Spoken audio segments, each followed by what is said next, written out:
मित्रांनो, तुमचं पुन्हा एकदा GB स्टोरी टेलर या यूट्यूब चॅनलवर स्वागत आहे. आजच्या आपल्या गोष्टीचं नाव आहे बाळंतिणीची राख. लेखक संतोष देशपांडे. पण गोष्ट सुरू करण्याआधी जर कोणी या चॅनलवर पहिल्यांदाच आलेले असाल तर त्यांनी ह्या चॅनलला सबस्क्राईब करायला विसरू नका. चला तर मग अजिबात वेळ न घालवता गोष्टीला सुरुवात करूया.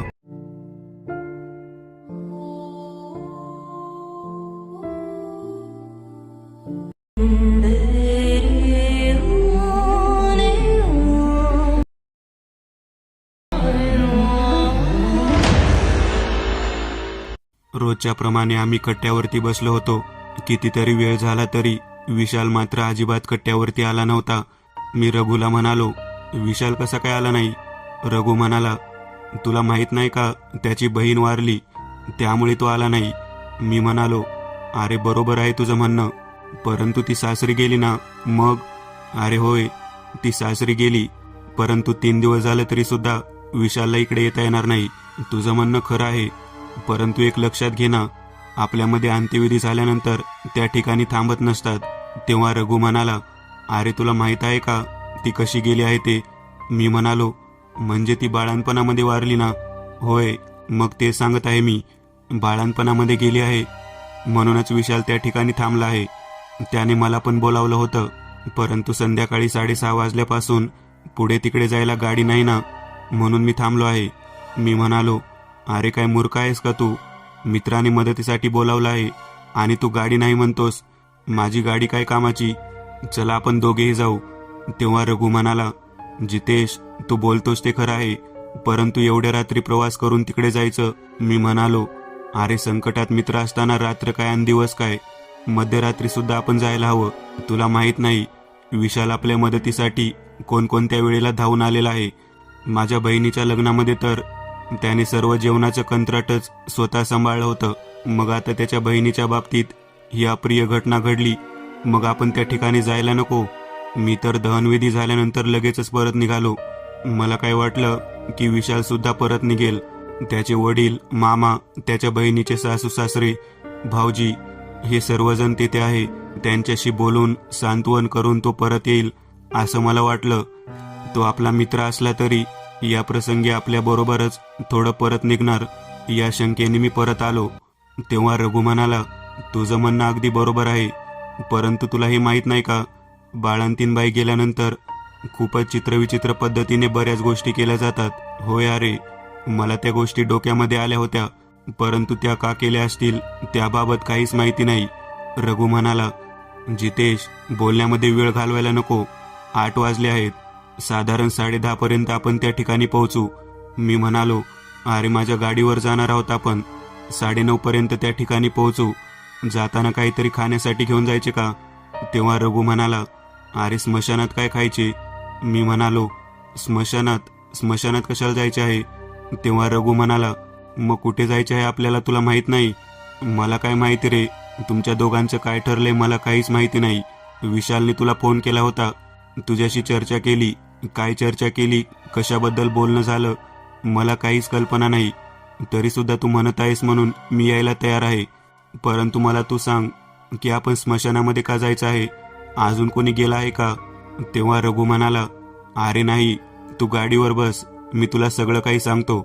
सोबत स्वेटर मफलर पण घेऊन या. आम्ही दोघेही स्वेटर मफलर सोबत घेऊन माझ्या गाडीवरती प्रवास करायला सुरुवात करू लागलो. माझ्या पाठीमागे बसून रघु मला बोलू लागला. मला म्हणाला, तुला माहित नाही का, विशालची बहीण वंदना ही बाळणपणामध्येच वारली. बाळंतीणबाई गेल्यानंतर बऱ्याच गोष्टी सांभाळाव्या लागतात, त्यात ते गाव तसं. मी म्हणालो, त्या गावाच्या बाळणपणामध्ये मेलेल्या त्या वंदनाचा काय संबंध? तेव्हा रघु म्हणाला, अरे ते गाव म्हणजे तांत्रिक मांत्रिक, आराधी वाघ्या आणि मुरळी, त्याचबरोबर देवऋषी सारख्या लोकांनी गच्च भरलेला आहे. त्या गावामध्ये कितीतरी लोक देवीची उपासक आहेत, कितीतरी लोक आघोरी शक्तीची उपासना करणारे आहेत. ते गावच मुळात कसं आहे माहीत आहे ना तुला? मी म्हणालो, हो आहे. त्या गावामध्ये कित्येक लोक चित्रविचित्र पद्धतीची साधना करणारे आहेत. मग त्या गावाचा आणि वंदनाचा काय विषय येतो? वंदनाच्या मृत्यूमुळे त्या गावाला काय भोगावे लागणार आहे का? तू असे का बोलत आहेस? तेव्हा रघु म्हणाला, जितेश तुला काही कळतच नाही, तू केवळ क्रिकेट आणि खाण्यामध्ये मग्न असतो. मी म्हणालो, अरे तो विषय वेगळा आहे, तुला जरा जास्त माहिती आहे आणि तुला त्यात विशालने फोन केल्यामुळे तुला माझ्यापेक्षा जास्त माहिती असणार ना. चल सांग आता काय म्हणायचं आहे ते. तेव्हा रघु बोलू लागला. समोरून आम्ही जात असताना आजूबाजूचं वातावरण पाहता रघु मला म्हणाला, या अंधाऱ्या वातावरणामध्ये मला वाटतं की आपण हा विषय टाळायला हवा. आपण त्या ठिकाणी गेल्यानंतरच यावरती चर्चा करूयात. मी म्हणालो, काय घाबरायचं, अरे आपण स्मशानात चाललो आहोत आणि घाबरण्यासारखं काय आहे त्यात. तेवढ्यात रघु म्हणाला, अरे विषयच तसा आहे घाबरण्यासारखा, साधीसुधी गोष्ट नाही. विशालचे मामा काय म्हटले माहीत आहे ना तुला. मी म्हटलं, हो, ते नाना मामा काहीतरी बोलत होते. ते म्हणत होते की 3रा दिवस सावडायच्या वेळेपर्यंत आपते इष्ट लोकांनी या ठिकाणीच थांबायचं आहे. मला काही त्याचा अर्थ समजला नाही. 10 ते 11 जणांना त्यांनी त्या ठिकाणी थांबायचे म्हणून सांगितलं होतं, परंतु बरेच जण निघून गेले. केवळ 5 जण त्या ठिकाणी थांबलेले होते. मी म्हणालो, तेच तर विशेष आहे. म्हणजे त्यात काय विशेष. अरे 3ऱ्या दिवसापर्यंत थांबायचं म्हणजे त्यांच्या घरी थांबायचं नव्हे, त्या स्मशानामध्ये ज्या ठिकाणी वंदनाचं दहन करण्यात आलेलं आहे त्या ठिकाणी थांबायचं असं त्यांनी सांगितलं आहे. अरे बापरे, तू हे काय बोलत आहेस. अरे होय, मी तेच सांगत आहे तुला. ती बाळंतीण गेली ना, मग तुला माहीत नाही का बाळंतीण गेल्यानंतर काय काय नियम असतात ते. मी म्हणालो, अजिबात नाही बाबा, मला हे असलं काहीच माहिती नाही. तेव्हा रघु म्हणाला, तुला आठवतं का ती गेल्यानंतर तिच्या घरी जेव्हा तिची अंत्ययात्रा काढण्यात आली त्यावेळेला नेमकं काय घडलं होतं. काहीतरी काळे पदार्थ धान्यात टाकले जात होते. तिची अंत्ययात्रा निघाल्यानंतर सर्वांनी कुंकवाचा सडा टाकला होता. हळदी कुंकू टाकलं जात होतं आणि त्याचबरोबर सवाष्णांचे अलंकार टाकले जात होते. परंतु ते काळसर रंगाचे राळी टाकण्यामागचं कारण मला काही केल्यास समजलं नाही. अरे मी तेच तुला सांगत आहे, काळसर राळी टाकण्यामागचं कारण ते खूप वेगळं आहे. म्हणजे काय कारण आहे त्यामागचं. अरे काळे राणी टाकण्यामागचं कारण असं आहे की ती जी बाळंतीण स्त्री गेलेली आहे ती परत आपल्या पाठीमागे येऊ नये. तिची वासना, तिची भावना, तिची इच्छा अतृप्त राहू नये. जर काळे राळे टाकले तर ती घराकडे परत माघारी कधीच येत नाही. अरे काय बोलतोस रग्या, तुला कळतं का मेलेला माणूस कशाला परत येत असतो. अरे ती जिवंत परत येत नाही मूर्खा, ती मेलेल्यानंतर आत्म्याच्या स्वरूपात परत येत असते. म्हणून काळे राळे त्या ठिकाणी टाकले जातात. तुला माहित नाही का, तंत्रविद्येमध्ये बाळंतीण बाईच्या हाडाची खूप मागणी आहे. लोक त्यामुळे बाळंतीण बाई वारली म्हणून कळालं की त्या बाईच्या हाडाच्या प्राप्तीकरता धडपडत असतात. हे सर्व ऐकल्यानंतर मी डोक्याला हातच लावला. बापरे, मग आपण त्या ठिकाणी वंदनाच्या दहन केलेल्या जागी तिची हाडं सांभाळण्यासाठी जात आहोत का. त्यावरती रघु म्हणाला, होय, तेच तर काम करायचं आहे. आम्ही दोघेजण हायवेला लागलेलो होतो. तिथून थोड्या अंतरावरती आतमध्ये गेल्यानंतर वंदनाच्या गावाकडे जाण्यासाठीची वाट होती. हायवेला लागलेली असताना वाटेतच आम्हाला आमचे 2 मित्र गाठ पडले. रघुला ते हाक मारत होते, रग्या थांब रे, कुठे चाललायस एवढ्या रात्री. माझ्याकडे पाहून म्हणाले, जितेश एवढ्या रात्री कुठे चाललायस. मी थांबलो. नीट पाहिलं तर मला समोर मोन्या आणि मकरंद दिसले. मी मकरंदला विचारले, कुठून येतात. तेव्हा मोन्यामध्ये म्हणाला, अरे आम्ही दोघं काय विचारतोय त्या प्रश्नाचे उत्तर दे. एवढ्या रात्री कुठे निघालाय. आम्ही ढाब्यावरून जेवण करून आलेलो आहोत. त्या विशालच्या बहिणीच्या अंत्यविधीला खूप उशीर झाला. विशल्या काही तिथून निघाला नाही. आम्हाला उशीर झाला. मग आम्ही पलीकडे बावधनला गेलो. तिथे भाऊजीच्या घरी आंघोळ वगैरे केली आणि तेथून परत आलो. येताना इथे जेवण करावे म्हणून धाब्यावर थांबलो. आम्ही मोन्याच्या बोलण्याकडे लक्ष दिलं नाही. मी मकरंदला म्हणालो, मकरंद मी तुला विचारत आहे. तेव्हा मकरंद म्हणाला, मोन्या जो बोलतोय तो खरंच बोलतोय. तुम्ही कुठे निघाला आहात. तेव्हा आम्ही म्हणालो, आम्ही परत एकदा वंदनाच्या गावी निघालो आहोत. का रे, एवढ्या रात्री का. रग्या म्हणाला, तू बावधनला गेला होतास ना, तुझ्या भाऊजीकडे कशाला गेला होतास. सरळ सरळ आमच्याबरोबर यायचं नाही का. तेव्हा मोन्या म्हणाला, अरे तिकडे गावभर चर्चा होती, बाळंतीण गेली आहे, बाळंतीण गेली आहे, तिथे थांबावं लागेल तुम्हाला. मग आम्हाला वाटलं विशालच्या घरचे वंदनाच्या घरचे आम्हाला थांबायला सांगतात का काय, परंतु ते काय बोललेच नाहीत. रघु मोन्याला म्हणाला, तुला कशाला थांबायला सांगतील. तू जोगती माणूस, तुला स्मशानात थांबवून त्यांना काय करायचे आहे. तुझ्या अंगाला साधी बाळंतिणीची राख जरी लागली तरी त्या राखीपासून तू बाई जिवंत करणारा व्यक्ती. उगाच तुला कशाला ते थांबायला सांगतील. मोन्या गाडीवरून उतरला आणि रग्याला म्हणाला, रग्या, मस्ती आल्यागत बोलू नकोस. कोणासोबत काय करायचं, कोणासोबत काय करायचं नाही, तेवढी अक्कल मला देवाने दिली आहे. मी जोगती आहे म्हणून काय झालं? मी काय आपल्या बहिणीच्या समान असलेल्या मित्राच्या बहिणीची राग घेईन होय? आणि काय रे नालायका, तू काय बोलतोस कळतं का? मला त्या दोघांमधील संवाद काय सुरू आहे तो लक्षात येऊ लागला होता. मी म्हणालो, उशीर होत आहे, आम्हाला जाऊ द्या, विशाल वाट बघत आहे. तेव्हा मोन्या आणि मकरंद दोघेजण म्हणाले, आम्ही सुद्धा तुमच्यासोबत मदतीला येतो. विशाल काय तुमचाच मित्र आहे का?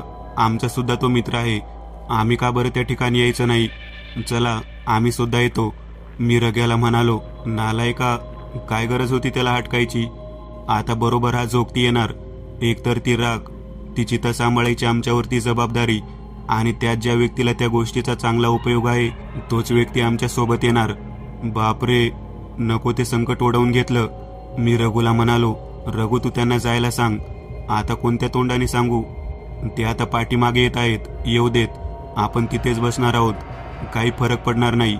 मी, रघु, मकरंद आणि मोन्या त्या गावामध्ये जाऊन पोहोचलो. स्मशानाच्या दिशेने गेल्यानंतर त्या ठिकाणी गॅसच्या बत्ती लावलेल्या होत्या आणि त्या ठिकाणी ज्या ठिकाणी चिता जाळण्यात आली होती तेथे विशाल आणि 4 व्यक्ती हातामध्ये काठी घेऊन बसलेल्या होत्या.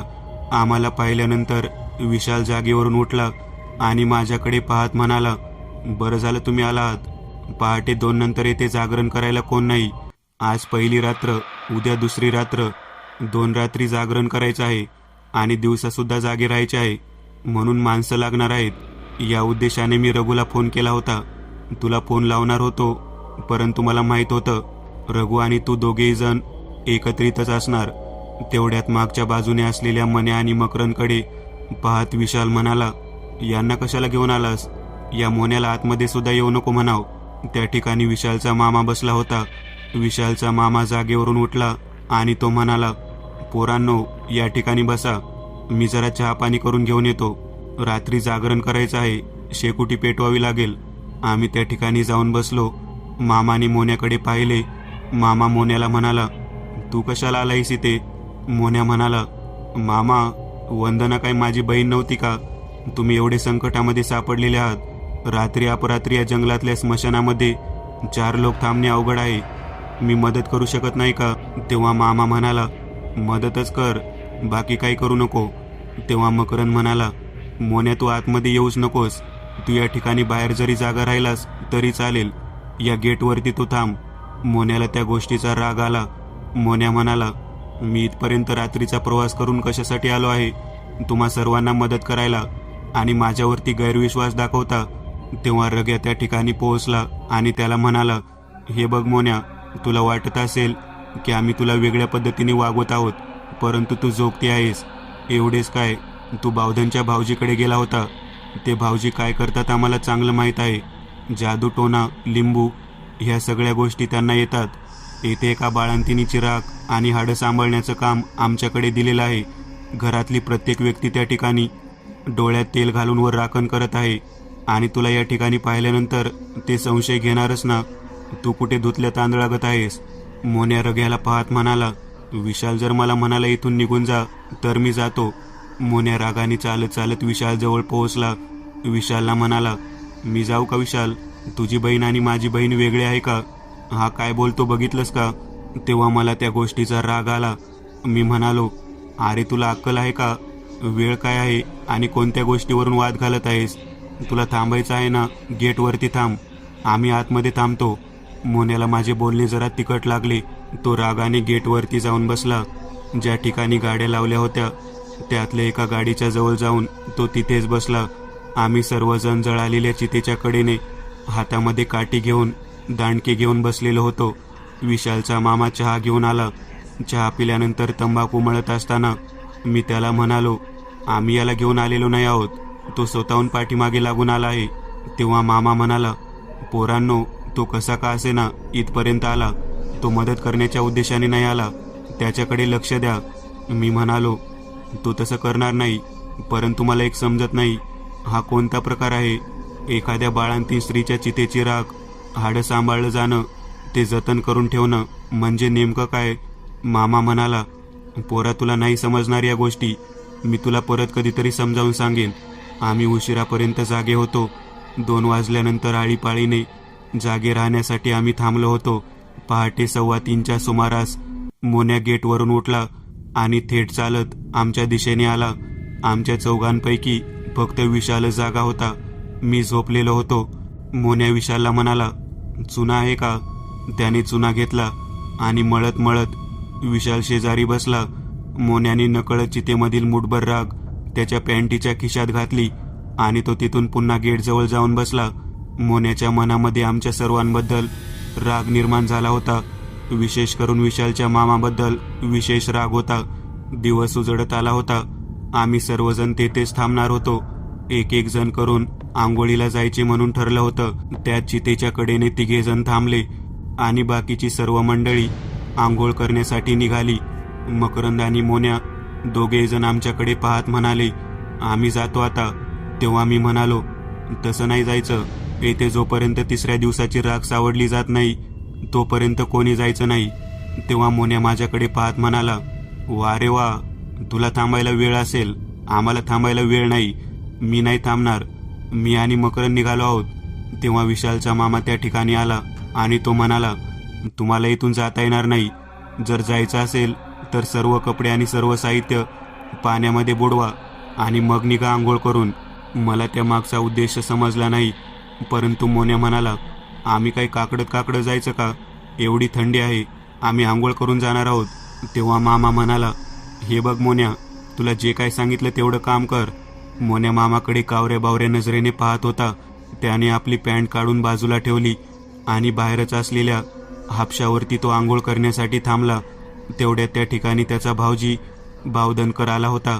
त्या बावधनच्या भाऊजीला पाहिल्यानंतर विशालचा मामा मोठ्याने ओरडला, पोरांनो, मोन्याच्या भाऊजीकडे जावा. आम्ही पळत पळत मोन्याच्या भाऊजीपर्यंत जाऊन पोहोचलो. मोन्याच्या भाऊजीने कशालाही हात लावला नाही. फक्त नकळत मोन्याची पॅन्ट आपल्या गाडीवरती घेतली आणि त्याला दुसरी पॅन्ट दिली. मी फक्त तेवढं पाहिलं होतं. तेथून मोन्या मकरंद दोघांनी आंघोळ केली. भाऊजी मामाकडे पाहत म्हणाला, मामा, राखत बसला आहात काय? तेव्हा मामा म्हणाला, माहीत आहे ना, तू कशाला आलायस इकडे, चल निघितून. तेव्हा तो बावधनकर भाऊजी म्हणाला, अहो, पोटच्या पोरीवानी मुलगी आहे, तिची राख मी कशाला घेऊ? आणि तो तिथून लगेच निघून गेला. मोन्या आणि मकरंद या दोघांनी आंघोळ केली. आम्ही सुद्धा आंघोळ केली. चहा पाणी नाश्ता करून आम्ही तेथून परत स्मशानात आलो आणि मकरंद मात्र घराकडे निघून गेला. विशालचा मामा सारखा घोकत होता. तो बावधनकर इकडे यायला नको होता. तो आला म्हणजे काहीतरी घडलं. तो लई नालायक माणूस आहे. तेवढ्यात वंदनाचे मालक म्हणजे विशालचे भाऊजी त्या ठिकाणी आले. भाऊजी म्हणाले, कोण नालायक माणूस आहे? तेव्हा मामाने त्यांच्यापासून लपवून ठेवलं. आम्ही दिवसभर त्या ठिकाणी बसून होतो. दिवसा काही भीती नव्हती, परंतु रात्र आम्हाला काढायची होती. रघु मला म्हणाला, जितू, तू, विशाल, मामा, भाऊजी तेवढे जण जागे राहा. मी नंतरच्या पाळीला जागे राहतो. आम्ही तंबाखू वगैरे खात तेथे गप्पा मारत बसलो होतो. वंदनाच्या आठवणी काढत आमचा वेळ बराच चाललेला होता. त्या नीरव शांततेत चित्रविचित्र पद्धतीच्या निशाचर पक्ष्यांचा आवाज ऐकू येऊ लागला. कोल्हा आणि लांडगे ओरडतात त्या पद्धतीचा तो आवाज होता. घुबड घुमू लागली, पारवं घुमू लागली. यांचा तो भयानक आवाज ऐकल्यानंतर मामा म्हणाला, काहीतरी वेगळं घडणार आहे बघा. रात्री 11:15च्या सुमारास त्याची तिथून कोणतरी श्वास घेत आहे असा आवाज ऐकू येऊ लागला. तो श्वास घेतलेला आवाज ऐकल्यानंतर चितेची जी राख होती ती खालीवर हलू लागली. आता मात्र आम्ही त्याकडे बसलेले सर्वजण ती चितेची जी जमीन होती ज्या ठिकाणी वंदनाला दहन करण्यात आलं होतं ती जागा पाहू लागलो. तेव्हा एक स्त्री शक्ती श्वास घेत आहे असे दिसत होतं. मामा म्हणाला, हाड किंवा राख कोणीतरी नेले रे. पोरांनो, चला इथून, चला परत घराकडे. आपल्याला आता घरामध्ये राहण्याशिवाय पर्याय नाही. मला नेमकं काय चालू आहे तेच कळत नव्हतं. ती जी जागा होती त्या जागेतून एक प्रकारचा गुरगुर करण्याचा आवाज ऐकू येऊ लागला होता. मामा, त्याच्या पाठोपाठ भाऊजी, विशाल, मी, रग्या सर्वच्या सर्वजण तेथून गाडीवरती पटापट बसून विशालच्या भाऊजीच्या घरी जाऊन पोहोचलो. तेथे पोहोचल्यानंतर मामा म्हणाला, त्या मोन्याने डाव साधला, त्या बावधनकरनं डाव साधला. मामा भाऊजीकडे पाहत म्हणाला, तुमच्या बायकोची राग तंत्रविद्येला वापरली हो. आता ती मुक्तीच्या दिशेने जाणार नाही. काहीतरी करायला हवं तुम्हाला, आज काहीतरी करायला हवं. तेव्हा विशाल मोठ्याने ओरडून म्हणाला, जित्या, तू आणि रग्या माझ्या समवेत चला. त्या बावधनकराच्या घरात घुसून त्याची खांडोळी पाडू. मोन्या आणि मक्या सुद्धा त्या ठिकाणी सापडतील. त्या नालायकांनीच खरी गेम केली आहे. मला माझ्या बहिणीच्या दुःखामध्ये पूर्णतः बोलता येत नव्हतं, परंतु गोड बोलून नालायकांनी काटा काढला. बाहेरच्या भागामध्ये वस्तीच्या कडेला असलेली 3-4 लोक पळत पळत आली. ती ओरडत होती, आहो वंदना वहिनी जाताना दिसली हो, वंदना वहिनी जाताना दिसली. मोठमोठ्यांदा रडत होती. आपल्या बाळाच्या नावानं ओरडत होती, माझं लेकरू कुठे आहे, माझं लेकरू कुठे आहे, म्हणून तिने टाहो फोडला होता. मामा म्हणाला, बावधनकरच्या घरात घुसा. आम्ही सर्वजण गाडीवरती थेट बावधनकरच्या घराकडे निघालो. बावधनकरच्या घराजवळ पोहोचलो तेव्हा घराला कुलूप होतं. तेव्हा मला लक्षात आलं की सगळी मंडळी मोन्याच्या किंवा मक्याच्या घरी बसलेली असणार. तंत्रविद्या करून त्यांनी वंदनाच्या प्रेतात्म्याला बोलावलं असणार. मला मामा म्हणाला, चल चल मोन्याच्या घरी चल. आम्ही गाडीवरती थेट मोन्याच्या घराकडे जाण्यासाठी निघालो. पहाटेचे 2 वाजलेले होते. घरापाशी पोहोचल्यानंतर आतमध्ये जे दृश्य पाहिलं ते खूपच भयानक पद्धतीचं होतं. मक्या आणि मोन्या या दोघांना खाली पडलेलं पाहिलं. त्यांच्या पाठीवरती पाय देऊन मोन्याची बायको उभारलेली होती आणि ते आपल्या दोन्ही हाताने मोन्याचा आणि मक्याचा एक एक पाय धरून वरच्या दिशेने ओढत होती. घराच्या मागच्या दिशेने कोणतरी जोरात पळत जाताना दिसत होतं. तेव्हा विशालचा मामा म्हणाला, तो बावधनकर पळाला. बघा बघा बावधनकर, त्याला धरा, त्याच्याकडे राख असणार आहे. आम्ही मोन्या आणि मक्याची अवस्था पाहून घाबरलो. मोन्या आणि मक्याच्या मानेवरती पाय देऊन ती जोरजोरात ओरडत होती. मला कळत नव्हतं मोन्याच्या बायकोने स्वतःच्या नवऱ्याच्या मानेवरती पाय का दिला असावा. रघु माझ्याकडे पाहत म्हणाला, वंदुताई आली रे. मी नीट जेव्हा पाहिलं तेव्हा मला मोन्याच्या बायकोच्या चेहऱ्याच्या ऐवजी वंदनाचा चेहरा दिसला. ती माझ्याकडे पाहून म्हणत होती, माझं बाळ कुठे आहे, माझं बाळ मला दे जितू. मी वंदना, मला माझं बाळ हवं आहे, मला माझं बाळ दे. मी इतका घाबरलो, मी तिथून घराच्या बाहेर पडलो. मामा माझ्याकडे पाहत म्हणाला, तुझ्या मित्रांनी घात केला बघ. विशाल मला म्हणाला, बावधनकरला धर, बावधनकरकडे राख आहे.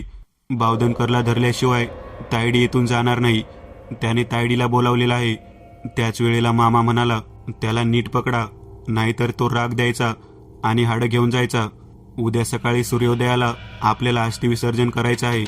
तेव्हा त्या ठिकाणी विशालचे भाऊजी होते. ते म्हणाले, मी स्मशानात जातो, येथील हाडं कोणी हलवायला नको. आम्ही बावधनकरच्या पाठीमागे गाडीवरती लागलेलो होतो. मी आणि रघु चांगलाच पाठलाग करत होतो.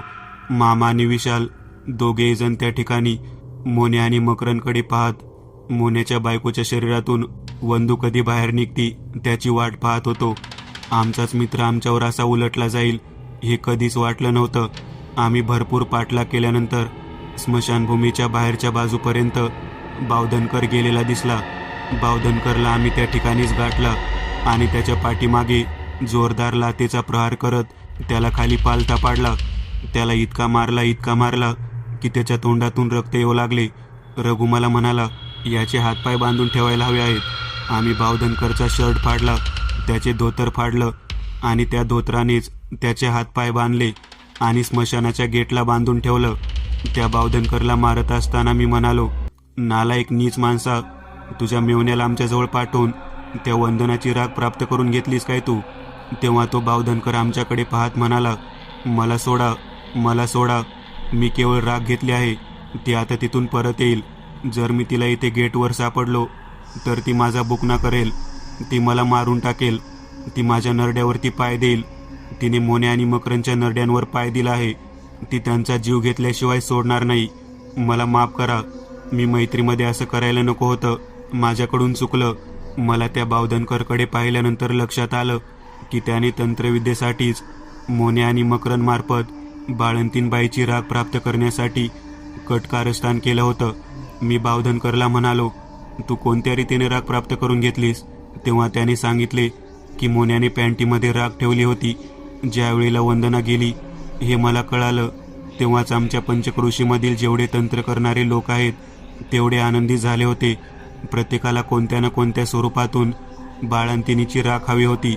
मला तर त्या गोष्टीचा एवढा उपयोग होणार होता, कारण पुढची अमावस्या माझ्यासाठी खूप महत्त्वाची होती. मी त्याला म्हणालो, तुम्ही त्या मोन्याचे भाऊजी, तुम्हाला असं वाटत नाही का मोन्याची बहीण काय आणि तुमची बहीण काय एकच ना? आज तुम्ही स्वतः त्या अघोरी कृत्यासाठी मोन्यामार्फत ती राख चोरली. काय केलं तुम्ही सांगा? तेव्हा त्याने सांगायला सुरुवात केली. तो म्हणाला, मी काही नाही, फक्त आवाहन केलं. तुम्हाला माहीत नाही, बाळंतीणबाईची राख, बाळंतीणबाईचा आत्मा पोटच्या लेकरासाठी मृत्यूनंतर 24 तासाच्या आत कुठे यायला तयार असतो. जोपर्यंत तिच्या अस्थी विसर्जित होत नाहीत तोपर्यंत तो भटकत असतो. मी फक्त तिच्या आत्म्याचे आवाहन केले. मी कोणत्याही वाईट कृत्यासाठी तिला बोलावलं नाही. मी फक्त अमावस्येच्या दिवशी माझं काम पूर्ण करायचं म्हणून बोलावलं होतं. तेव्हा मी म्हणालो, ती कशी काय तिथपर्यंत आली? तेव्हा बावधनकर मला म्हणाला, मी ती राख माझ्या कपाळावरती लावली, मोन्या आणि मकरंदच्या कपाळावरती लावली. आम्ही तिघांनीही आमचे उजवे हात एकमेकांच्या हातात धरले आणि खाली उभं लिंबू ठेवून त्यात दाबण खुपसून मोठमोठ्यांदा मंत्र म्हणून तिचं आवाहन केलं. तेव्हा ती या ठिकाणापर्यंत परत आली आहे. तिच्याकडून तुम्ही काय जाणून घेणार होता, खरं सांगा? तेव्हा बावधनकर म्हणाला, तिच्याकडून तिचा मुलगा, तिचं लेकरू तिला परत देतो असं सांगून फक्त काळमिरीच्या डोंगरावरचा खजिना त्याची वाट दाखव म्हणणार होतो. तेवढ्यात तुम्ही आला. काळमिरीच्या डोंगरावरती जो खजिना आहे त्याची जर तिने वाट दाखवली असती तर आम्ही कपाळाची राख पुसून देऊन तिची राख विसर्जित करणार होतो. बाळंतीण स्वतःच्या मातृत्वाच्या प्रेमामध्ये कोणतीही गोष्ट करायला तयार होते. आम्हाला फक्त त्या गुप्तधनाची जागा ओळखायची होती, म्हणून हे सर्व केलं. सोडा मला इथून, नाहीतर ती जेव्हा परत येईल तेव्हा मला सोडणार नाही. तिने त्या दोघांना स्वतःच्या टाचेखाली नरड दाबून अगोदरच मारलेलं आहे. त्या ठिकाणी मला काय करावं कळना. रघु मला म्हणाला, त्याला सोडून देऊन काही उपयोग नाही, याच्यावर विश्वास ठेवू नका. मोने आपल्या गावातला आपला मित्र असून त्याने हे सर्व काही वाईट कृत्य केलं. धनाच्या लालसेपोटी मोने आणि मकरंद अगोदरपासूनच चित्रविचित्र क्रिया करताना बऱ्याच जणांना सापडलेले आहेत. आता बावधनकर, त्या मोन्याचा भाऊजी, यांनी अजून काही वेगळं केलं. याने सुद्धा संपत्ती आणि धन ऐश्वर्यासाठी एका मृत असलेल्या मातेचा आत्मा वेटीस धरून त्याच्याकडून धन जाणून घेण्यासाठी, धनाची जागा जाणून घेण्यासाठी वाईट कृत्य केलंच ना. शेवटी बाळंतिणीची राख राखतो म्हणून आलेला मोन्या हाकनाक जीवानिशी गेला ना. तेव्हा मी म्हणालो, मोन्याच्या नरड्यावर पाय देणारी तर त्याची बायको होती, वंदनाताई कुठे होती? तेव्हा बावधनकर माझ्याकडे पाहत म्हणाला, मोन्याच्या बायकोला वंदनाने घेरले. वंदनाला मोन्याची बायको घराच्या बाहेर एकटी सापडली. तिचं आम्ही आवाहन केलं होतं, परंतु आम्ही घरातल्या सगळ्या व्यक्तींना राख लावण्याच्या ऐवजी स्वतःला फक्त राख लावून घेतली आणि तेथे चूक झाली. मोन्याची बायको बिगर राख लावलेली होती म्हणून वंदनाने तिला घेरलं. आणि मग काय, एक शरीर प्राप्त झाल्यानंतर बाळंतीणबाईला अचाट शक्ती प्राप्त होते आणि त्या शक्तीच्या तडाख्यात मोने आणि मकरंद दोघेजण सापडले. तेवढ्या तुम्ही त्या ठिकाणी आलात. मला सोडा हो, मला सोडा, मी काही वाईट केलं नाही. तेव्हा मी म्हणालो, नालायक माणसा, एखाद्या बाईची ममता, एखाद्या बाईचे मातृत्व पणाला लावून तिच्याकडून वाईट कृत्य करून घेण्यासाठी तिला मजबूर करणारा नीच आणि नराधम माणूस आहेस तू. तुला या गोष्टीची शिक्षा मिळायलाच हवी. मी रघुला म्हणालो, याला अजिबात सोडू नका. मला बघायचं आहे की नेमकं वंदना याचं काय करते. आम्ही दोघे जण मागे सरकलो आणि दूरवर जाऊन बसलो. तेवढ्यात वंदनाचा प्रेतात्मा, ज्याने मोन्याच्या बायकोचे शरीर धारण केलं होतं, तो तिथपर्यंत येऊन पोहोचला. आपले दोन्ही हात मागे घेऊन विस्तारलेल्या केसांनी ती आक्रोश करत त्या बावधनकरकडे पाहत म्हणाली, कुठे आहे माझं लेकरू? खोटारड्या! बावधनकरला काय करावं कळना. तो आम्हाला बोलावू लागला, सोडा मला इथून, सोडा की माझा जीव घेईल. तेव्हा तिने थेट जोरातला त्याच्या छातीत घातली आणि आपल्या दोन्ही हातांनी त्याची मान आपल्या हातात धरली. तिने स्वतःचे मस्तक त्याच्या मस्तकाला टेकवले आणि त्याला ती बोलू लागली. एवढ्याजवळ एक भयानक आत्मा आलेला पाहून बावधनकर थरथर कापू लागला. तो इतका भयभीत झाला की त्याच्या तोंडातून शब्द फुटेना.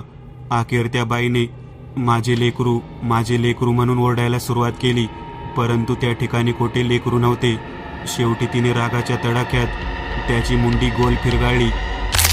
त्याला गेटमधून बांधलेल्या अवस्थेतून सोडून पालथं पाडून त्याच्यावरती ती नाचू लागली. ती तिथून थेट त्याला फरफटत ओढत स्वतःच्या चितेजवळ घेऊन गेली आणि त्या चितेमध्ये त्याला टाकून त्या राखेमध्ये ती भयानक पद्धतीने नाचू लागली. तिची ही अवस्था पाहून आम्हाला काय करावे कळेना. त्याच वेळेला त्या ठिकाणी विशालचा मामा विशाल आणि भाऊजी येऊन पोहोचले होते. भाऊजी म्हणाले, मी लेकराला घेऊन येतो. तेव्हा भाऊजीने घरामधून जाऊन त्या लहान बाळाला समोर आणले. डोळे शांत करून त्या तहान्या बाळाकडे पाहत रडू लागली. तेव्हा भाऊजी म्हणाले, या बाईचे शरीर सोड. तेव्हा मामासुद्धा म्हणाले, या बाईचं शरीर सोड. तुला तुझं लेकरू पाहायला मिळालेलं आहे ना, सोड या बाईचं शरीर. मग तिने पाणी पाणी म्हणून ओरडायला सुरुवात केली. तेव्हा आमच्या लक्षात आलं की आता तिच्या राखेला आणि तिच्या अस्थिला पाण्यामध्ये टाकण्याची वेळ आलेली आहे. काही क्षणात मोन्याच्या बायकोच्या अंगावरती आम्ही पाणी टाकायला सुरुवात केली. ती राख गोळा केली, ती हाडं गोळा केली आणि थेट धावत धावत नदीच्या दिशेने आम्ही गेलो. एका पाठोपाठ एक या पद्धतीने आम्ही सर्व माती, सर्व हाडं पोत्यात भरली आणि नदीमध्ये सोडून दिली. जेव्हा राख नदीत पडली तेव्हा मोन्याच्या बायकोच्या शरीरातील वंदना शांत झाली आणि तिचा आक्रोश संपूर्णतः शांततेत बदलून गेला. एक भयानक सत्य मी डोळ्यांनी पाहिलं होतं, ते म्हणजे त्या बाळंतिणीची राख आणि तिचा तो भयंकर अकांड तांडव. एक नवीन चॅनल ओपन करत आहे, त्यावर तुम्हाला ॲनिमेटेड हॉरर स्टोरीज पाहायला मिळतील. त्या चॅनलची लिंक या व्हिडिओच्या डिस्क्रिप्शनमध्ये दिलेली आहे. चॅनलला सबस्क्राईब करायला विसरू नका. मित्रांनो, आज पुरतं एवढंच. तुम्हाला जर काही गोष्ट आवडली असेल तर नक्की लाईक करा. तुमच्यापैकी बरेचसे जण व्हिडिओ लाईक न करताच पळून जातात, पण हा जर व्हिडिओ तुम्ही लाईक केला तर मला जरा बरं वाटेल आणि असेच भारी भारी व्हिडिओ बनवायची माझ्यात एनर्जी येईल. त्यामुळे नक्की लाईक करा आणि अजूनही कोणी या चॅनलला सबस्क्राईब केलेलं नसाल तर लगेच सबस्क्राईब करून टाका आणि बाजूची घंटी ती मात्र दाबायला विसरू नका. देवाची घंटी आहे ती. चला तर मग पुन्हा भेटूया अशीच एक आगळी वेगळी गोष्ट घेऊन पुढच्या भागात.